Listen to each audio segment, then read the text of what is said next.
அன்பின் பிதாவே, இந்த அருமையான காலை வேளைக்காக உமக்கு நன்றி செலுத்துகிறோம்.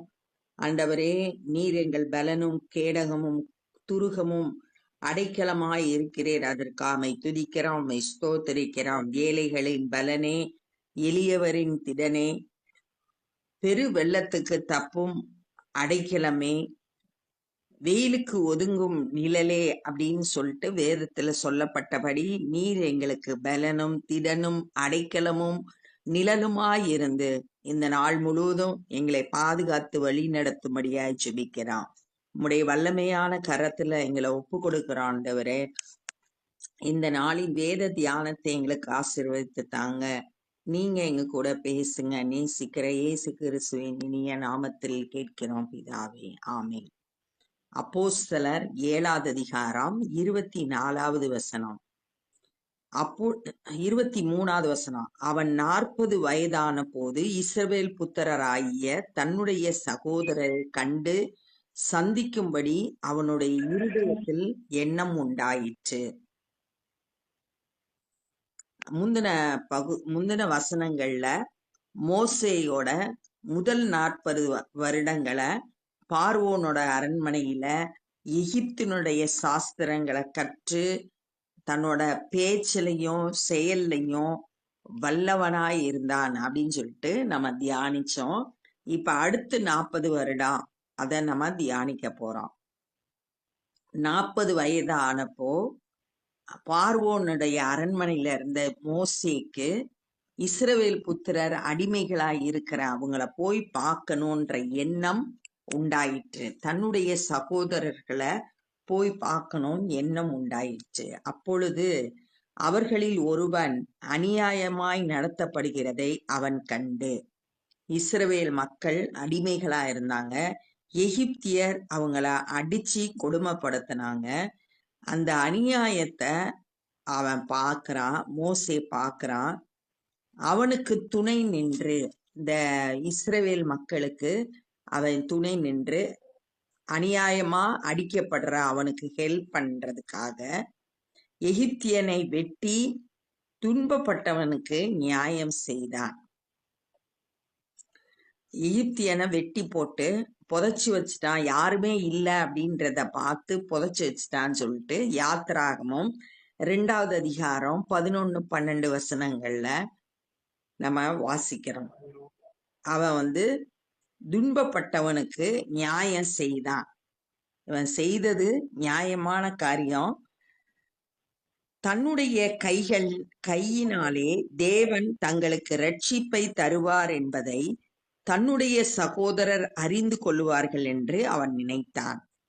தன்னை கொண்டுதான் தேவன் அவங்களோட அடிமைத்தனத்திலிருந்து ரட்சிப்ப கட்டளை இடுவார்னு சொல்லிட்டு தன்னுடைய சகோதரர்கள் அறிந்து கொள்வார்கள். நான் இப்படி அவங்களுக்கு உதவி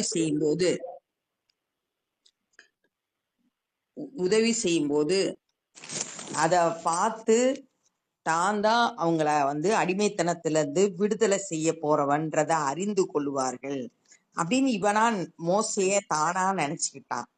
அவர்களோ அதை அறியவில்லை. ஆனா இவன் அவங்களுக்கு ஹெல்ப் பண்ணி அந்த எகிப்தியனை வெட்டி போட்டா கூட அவங்க அறிந்து கொள்ளல. மோசே தான் தங்களுக்கு தலைவனாய் இருந்து இந்த அடிமைத்தனத்திலிருந்து விடுதலை செய்வான் அப்படின்றத அவங்க அறிந்து கொள்ளல. மோசே தன்னுடைய பலத்தினால தன்னை லீடரா காட்டுறதுக்கு முயற்சிகளை எடுத்தான். ஆனா அது எல்லாம் தோல்வியில முடிஞ்சிச்சு. அவங்க அதை ஏற்றுக்கொள்ளல, அறிந்து கொள்ளல. மறுநாளிலே சண்டை பண்ணி கொண்டிருந்த 2 பேருக்கு அவன் எதிர்பட்டு நாள் எகிப்தியனை கொன்று அடக்கம் பண்ணிட்டான். அடுத்த நாள் இந்த இஸ்ரவேல் மக்கள்ல 2 பேரு ஒருத்தர் சண்டை போட்டுட்டு இருக்காங்க. அவன் எதிர்பட்டு, மனுஷரே, நீங்கள் சகோதரராய் இருக்கிறீர்கள், ஒருவருக்கொருவர் அநியாயம் செய்கிறது என்ன என்று அவர்களை சமாதானப்படுத்தும்படி பேசினார். இப்ப 2வது நாள் போய் இஸ்ரவேல் மக்களுக்குள்ள ஏற்பட்ட சண்டைய அநியாயம் செய்யக்கூடாது அப்படின்னு சொல்லிட்டு சமாதானப்படுத்துறதுக்காக போய் இவன் செயல்படுறான். அடுத்த நாளும் தன்னுடைய முயற்சியினால தான் லீடர் அப்படின்றத காட்டுறதுக்கு முயற்சிகளை செய்கிறான் மோசே. பிறனுக்கு அநியாயம் செய்தவன் அவனை பிடித்து தள்ளி, இந்த இஸ்ரவேலர்ல 2 பேர் சண்டை போட்டதுல அநியாயம் செய்தவன் மோசேய பிடிச்சு தள்ளி விடுறான். தள்ளிவிட்டு, எங்கள் மேல் அதிகாரியாகவும் நியாயாதிபதியாகவும் உன்னை ஏற்படுத்தினவன் யார்? நீ எங்களை ஆளுகை செய்யறவனாகவும் எங்களுக்கு ஜட்ஜாகவும் உன்னை யார் நியமிச்சா அப்படின்னு சொல்லிட்டு அவனுடைய தலைமைத்துவத்தை இவங்க கேள்வி கேட்கிறாங்க. அவனை ஏற்றுக்கொள்ளல லீடரா. எப்படி இயேசு கிறிஸ்து இந்த உலகத்துக்கு வந்தப்போ யூதர்கள் ஏற்றுக்கொள்ளலையோ அதை போல மோசேய அவனுடைய சகோதரர்கள் இஸ்ரவேல் மக்கள் லீடரா ஏற்றுக்கொள்ளல. நேற்று நீ அந்த எகிப்தியனை கொன்றது போல என்னையும் கொன்று போட மனதாயிருக்கிறாயோ என்றான். நேத்து நீ செய்த எகிப்தியனை கொன்னது போல என்னையும் கொண்டு போட்டுருவியா அப்படின்னு சொல்லிட்டு நேற்று நடந்த நிகழ்ச்சிய இவன் செய்தத அவன் சொல்றான். இந்த வார்த்தையின் நிமித்தம் மோசே ஓடி போய், இப்ப மோசேக்குள்ள பயம் வந்துருச்சு. நம்ம செய்த காரியம் எல்லாருக்கும் தெரிஞ்சிருச்சு. அவனை கொன்னு புதைச்சு வச்சத இப்ப அவன் சொல்றான். அப்ப எல்லாருக்கும் தெரிஞ்சிரும் அப்படின்றதுனால பயந்து ஓடி போய் மீதியான் தேசத்திலே சஞ்சரித்து கொண்டிருந்தான். எகிப்து தேசத்தை விட்டு ஓடி போயிட்டான். ஏன்னா பார்வோன் பிடிச்சு தனக்கு தண்டனை கொடுத்துருவான்னு சொல்லிட்டு பயந்ததுனால அங்க இருந்து ஓடி போய் மீதியான் தேசத்துல இருந்தான். அங்கே இருக்கும்போது அவனுக்கு 2 குமாரர்கள் பிறந்தார்கள். மீதியான் தேசத்துல 2 பிள்ளைகள் அவனுக்கு பிறந்தாங்க. இதுதான் அடுத்த 40 வருஷம் என்னெல்லாம் நடந்துச்சு அப்படின்றத பார்த்தோம். மீதியான் தேசத்துல இருக்கிறத தியானிச்சோம். அடுத்த 40வது வருஷம், 40 வருஷம் சென்ற பின்பு, அப்ப 80 வயசுக்கு அப்புறம் சீனாய் மலையின் வனாந்திரத்திலே கர்த்தருடைய தூதனானவர் முட்செடி எரிகிற அக்கினி ஜுவாலையிலே அவனுக்கு தரிசனமானார். யாத்ராகமம் 3வது அதிகாரம் 2வது வசனத்துல இந்த சம்பவத்தை நம்ம பார்க்கலாம். தேவதூதன் ஆனவர் மோசேயோட பேசுறாரு. சீனாய் வனாந்திரத்துல அக்கினி எரிக்கிற முட்செடி எரியுது. அந்த அக்கினி ஜுவாலையில மோசே பக்கத்துல போய் பார்க்க போறப்ப உன் காலில் இருக்க பாதரட்சியை கழட்டி போடு அப்படின்னு சொன்னதெல்லாம் இப்ப இதுல வாசிப்போம். மோசே அந்த தரிசனத்தை கண்டு அதிசயப்பட்டு அதை உற்று பார்க்கும்படி சமீபத்து வருகையில், அப்ப முள்ளு செடி எரிகிறத அவன் தரிசனத்தை பார்க்கிறான். அதுல தேவதூதன் முட்செடி எரிகிற அக்கினி ஜுவாலையில அவனுக்கு தரிசனமாறார். அதை பார்த்து அதிசயமா இருந்துச்சு. உற்று பார்க்கறான், பக்கத்துல வர்றான். பக்கத்துல வரும்போது, நான் ஆபிரகாமின் தேவனும் ஈசாக்கின் தேவனும் யாக்கோபின் தேவனுமாகிய உன் பிதாக்களுடைய தேவனாய் இருக்கிறேன் என்று கர்த்தருக்கு திருவுளம் பற்றின சத்தம் அவனுக்கு உண்டாயிற்று. இப்ப கர்த்தரோட சத்தத்தை கேட்கிறான். கர்த்தர் ஆபிரகாமின் தேவன், ஈசாக்கின் தேவன், ஆபிரகாமோட மகன் ஈசாக்கு, ஈசாக்கோட மகன் யாக்கோபு, அவர்களின் தேவன், உன் பிதாக்களுடைய முற்பிதாக்களோட தேவன் அப்படின்னு சொல்லி ஆண்டவர் பேசுகிற சத்தத்தை மோசே கேட்கிறான். அப்பொழுது மோசே நடுக்கமடைந்து உற்று பார்க்க துணியாமல் இருந்தான். இப்ப அவனுக்குள்ள நடுக்கம் ஏற்பட்டுச்சு. தேவனுடைய சத்தத்தை கேட்ட உடனே அதை பார்க்கறதுக்கு அவனுக்கு துணிவில்லை. பின்னும் கர்த்தர் அவனை நோக்கி, உன் பாதங்களில் இருக்கிற பாதரட்சியை கழற்றி போடு, நீ நிற்கிற இடம் பரிசுத்த பூமியா இருக்கிறது. ஆண்டவர் பேசுறாரு. அவன் காலில் இருக்க செருப்பை கழட்டி போடு, இருக்கிற இடம் பரிசுத்தமான பூமி அப்படின்னு சொல்லிட்டு பேசுறார். எகிப்தில் இருக்கிற என் ஜனத்தின் உபத்திரவத்தை நான் பார்த்து அவர்கள் பெருமூச்சை கேட்டு அவர்களை விடுவிக்கும்படி இறங்கினேன். இப்ப ஆண்டவர் எகிப்து தேசத்துல என் ஜனம்ன்றது இஸ்ரவேல் மக்களை படுகிற கஷ்டங்களை அவர் பார்த்தாரு. உபத்திரவத்தை நான் பார்த்தேன். ஏன்னா அடிமைகளா இருந்தாங்க. எகிப்தியர் அவங்கள ரொம்ப கொடுமைப்படுத்தினாங்க, வேலை அதிகமா வாங்கினாங்க. அந்த உபத்திரவத்தை ஆண்டவர் பார்க்கிறாரு. அவங்க விட்ட பெருமூச்சை, அந்த கஷ்டத்தின் மத்தியில அவங்க விட்ட பெருமூச்சை ஆண்டவர் கேட்கிறாரு. அவங்கள விடுவிக்கும்படி இறங்கினேன் அப்படின்னு சொல்றாரு. இப்போ கூட நம்மளோட வாழ்க்கையில கூட உபத்திரவங்கள், கஷ்டங்கள், பாடுகள், பிரச்சனைகள் வரும்போது ஆண்டவர் அதை பார்க்கிறாரு, நம்மளோட சத்தத்தை கேட்கிறாரு. நம்ம விடுகிற பெருமூச்சை அவர் கேட்டு நமக்கு உதவி செய்யும்படியா இறங்கி வர்றாரு. விடுவிக்கும்படி இறங்கினேன், ஆகையால் நீ வா, நான் உன்னை எகிப்திற்கு அனுப்பினேன் என்றார். இப்ப மோசேக்கு ஒரு அழைப்பு கொடுக்கப்படுகிறது. நீ எகிப்துக்கு நான் உன்னைய அனுப்புகிறேன். தேவ திட்டத்தை நிறைவேற்றும்படியான ஒரு அழைப்பு மோசேக்கு கொடுக்கப்படுகிறது. நீ எகிப்து தேசத்துக்கு நீ வா, நான் உன்னை எகிப்துக்கு அனுப்புகிறேன்னு சொல்லிட்டு தேவன் அனுப்பி மோசே எகிப்து தேசத்துக்கு போறாரு. நம்ம பார்த்தோம், தானே முயற்சி செய்து இஸ்ரவேல் மக்களுக்கு தலைவனாய் இருந்து அவங்களுக்கு விடுதலை கொடுக்கணும்னு முயற்சி பண்ணாரு. அது தோல்வியில முடிஞ்சிச்சு. அவங்க தலைவரா ஏற்றுக்கொள்ளல. ஆனா இப்ப ஆண்டவர் மோசேய அனுப்புகிறார்.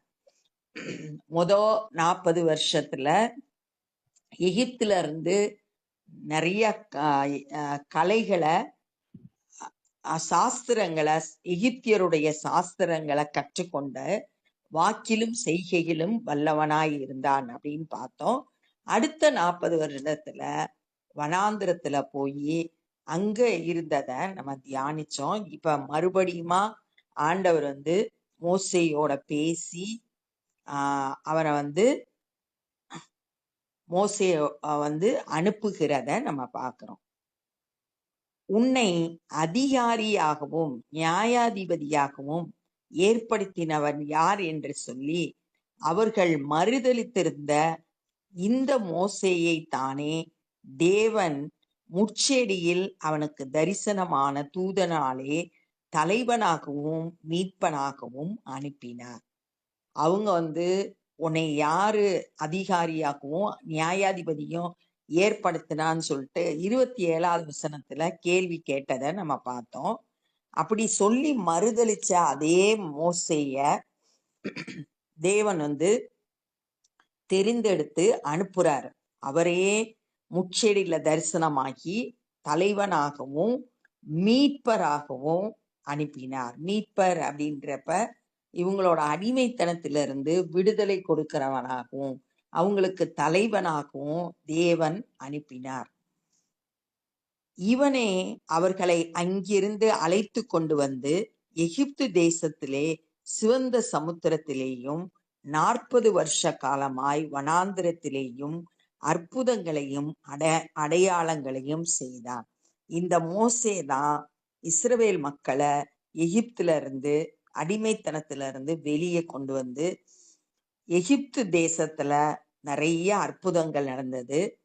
மோசேயை கொண்டு ஆண்டவர் அநேக அற்புத அடையாளங்களை செய்துதான் அங்க இருந்து வெளியே கொண்டு வந்தாரு. 10 வாதைகள் அங்க நடந்தது. அது எல்லாவற்றிலும் ஆண்டவருடைய செயல் வெளிப்பட்டது. அற்புத அடையாளங்கள் நடந்தது. அடுத்து 2வது சிவந்த சமுத்திரத்துல 2ஆ பிளந்து இஸ்ரவேல் மக்கள் அதுல கடந்து போனாங்க. அதே செங்கடல்ல பார்வோனும் அவனோட சேனையும் அமிழ்ந்து போச்சு.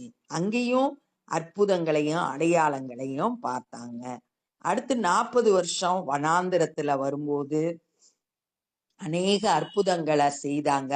ஒண்ணு, வனாந்திரத்துல அவங்களுக்கு தண்ணி இல்லாதப்ப தண்ணி ஆண்டவர் கொடுத்தாரு. வானத்துல இருந்து மன்னாவை கொடுத்தாரு. இன்னும் அநேக அற்புதங்களை அவங்க அந்த வனாந்திர பாதையில கடந்து செல்லும் போது மோசே மூலம் அற்புதங்களையும் அடையாளங்களையும் தேவன் செய்தார் அப்படின்றத பாக்குறோம்.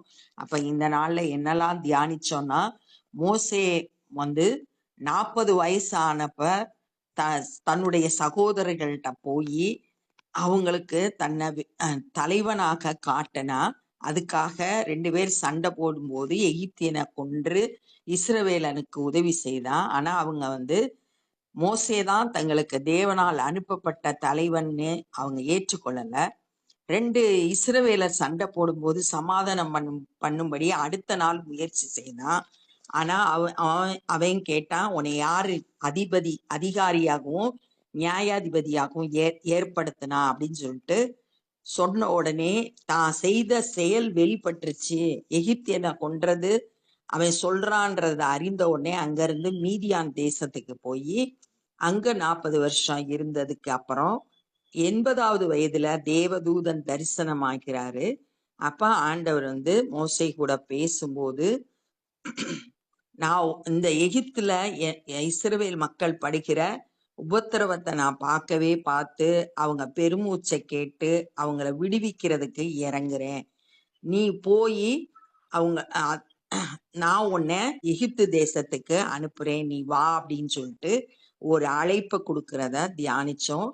யாரு உன்னைய அதிகாரியாகவும் நியாயாதிபதியாகவும் ஏற்படுத்தினான்னு சொல்லி உன்னை மறுதலித்த அந்த ஜனங்களை விடுதலை செய்யும்படியா தேவன் முச்செடியில தரிசனமாகி மோசேய தலைவனாகவும் மீட்பனாகவும் அனுப்பினார் அப்படின்னு பார்த்தோம். இந்த மோசேதான் எகிப்து தேசத்துல சிவந்த சமுத்திரத்துல வனாந்திரத்துல இஸ்ரவேல் மக்களை 40 வருஷம் கூட்டிட்டு வர்ற நாட்கள்ல அற்புதங்களையும் அடையாளங்களையும் செய்து தேவன் தம்மை வெளிப்படுத்தி காட்டினார் அப்படின்றத இந்த நாள்ல தியானிச்சோம். இப்ப நம்ம ஜெபம் பண்ண போறோம். அன்பின் பிதாவே, இந்த நாள்ல நாங்க கற்றுக்கொண்ட இந்த வேத பகுதிக்காய் நன்றி செலுத்துகிறோம். ஆண்டவரே, தன்னுடைய சொந்த பலத்தை நம்பி செயல்பட்ட மோசே தோல்வியை சந்தித்ததும் தேவனுடைய அழைப்பை பெற்று செயல்படும் போது ஆண்டவரே நீர் கூட இருந்து எல்லாவற்றையும் ஜெயமாய் நடத்தினீர் என்பதையும் இந்த நாள்ல தியானித்தோம். நாங்களும் கூட எங்களுடைய மாம்சத்தின்படி நடவாமல் ஆவியானவர் சொல்லுகிறபடி நடக்க இந்த நாள்ல எங்களை முற்றிலுமாய் அர்ப்பணிக்கிறோம். எங்களுடைய வாழ்க்கையிலையும் நீர் செயல்படுகிறத ஒவ்வொரு நாளும் நாங்கள் ஆண்டவரே அறிந்து உணர்ந்து செயல்பட கர்த்தர் உதவி செய்யுங்க. எங்களுடைய உபத்திரவங்களை எல்லாவற்றையும் நீர் பார்க்கிறீர். நாங்க விடுகிற பெருமூச்சுகளை கேட்கிறீர். நீர் எங்களுக்கு விடுதலை தருகிறீர். அதை விசுவாசித்து உமக்கு நன்றி செலுத்துகிறோம். இந்த நாள்ல சுவிசேஷ பணியை செய்கிறவர்கள் நம்முடைய கரத்தில் எடுத்து பயன்படுத்துங்க. அநேகர் ஆண்டவரே உடைய அன்பை அறிந்து கொள்ள கிருபை செய்யுங்க. நாங்களும் சுவிசேஷ பணிக்காய் எங்களை அர்ப்பணிக்கிறோம். இந்த நாள் முழுவதும் நீர் எங்களோடு கூட இருந்து வழி நடத்துங்க. நேசிக்கிற இயேசு கிறிஸ்துவின் இனிய நாமத்தில் கேட்கிறோம் பிதாவே, ஆமென். என் ஆத்துமாவே கர்த்தரை ஸ்தோத்திரி, என் முழு உலமே பரிசுத்த நாமத்தை ஸ்தோத்திரி. என் ஆத்துமாவே கர்த்தரை ஸ்தோத்திரி, கர்த்தர் செய்த சகல உபகாரங்களை மறவாதே. ஆமென். God bless you.